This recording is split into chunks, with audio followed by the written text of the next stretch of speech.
Culpeper County Sheriff Scott Jenkins learned his fate today. This morning, he was sentenced to 10 years in prison for his role in a bribes for badges scheme during his 3 terms in office. Maggie Glass was in the courtroom all day long, and she's live with those details. Maggie. Aaron, this morning, in a room packed with his friends and family, the ex-sheriff learned what the repercussions are for his corruption. 10 years in prison and a scolding from the judge saying he knew better.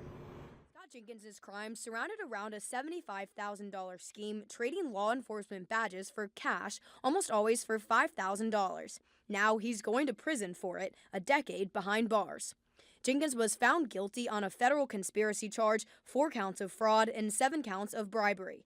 The ex-sheriff has never accepted responsibility for any wrongdoing. His lawyer would not talk after the sentencing, but back in December, after the guilty verdict, said that all of this is not over. We intend to keep fighting.